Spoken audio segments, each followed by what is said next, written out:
Hey everyone, it's Dr. T here again with another Get Your Life Sundays, because on Sundays, that's when we're trying to figure out what are we going to do for the week, how are we going to do it, how are we going to accomplish it, okay? So today, I'm going to talk to you about 5 reasons, get this, why your follow-through game is weak.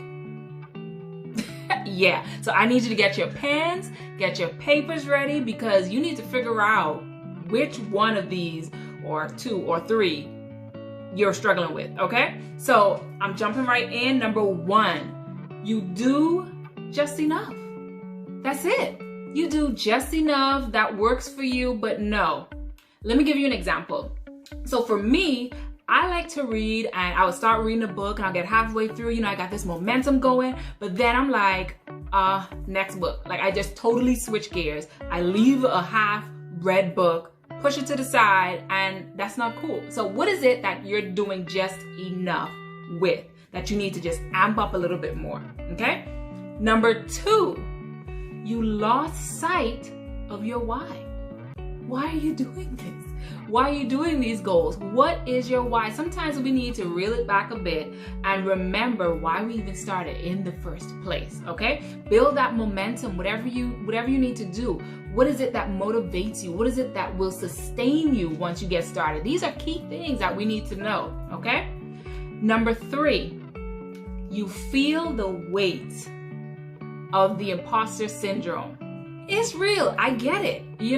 I've experienced it. I've, had clients and friends who've experienced it as well. But what are you going to do? You're going to just sit underneath that weight of imposter syndrome, or you're going to work through that?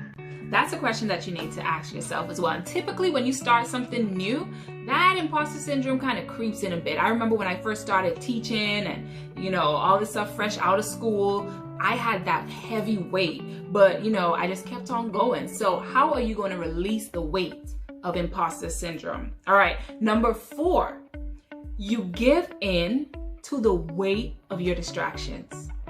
Yeah, you give in to the weight of your distractions. And I want you to know that distractions can literally overpower your work ethic. Yeah, distractions can literally overpower your work ethic. When what you say are your priorities do not line up with what you do with your time, yeah, that's when something's got to change, all right?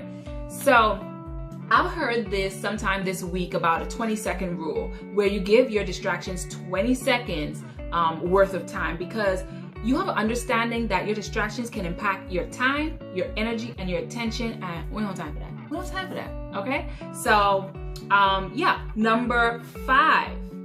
Actually, before I get to number 5, here's another quick tip. So before you start your day, you might want to just do a quick brain dump to lessen the amount of distractions that you have throughout the course of the day. Okay, number 5. You have too much unnecessary stuff on your plate. That's it. What needs to come off?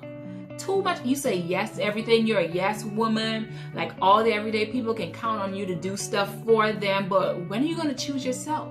When are you going to prioritize yourself? This is the week for you to do that, okay? So those are my 5 reasons why your follow-through game is weak. Let me know how it goes this week in the chat. I look forward to hearing from you. If you're not following me, you can follow me on IG at dr.tira.henderson. You can also follow me on LinkedIn at Tira L. Henderson. Thank you, and I'll see you next week.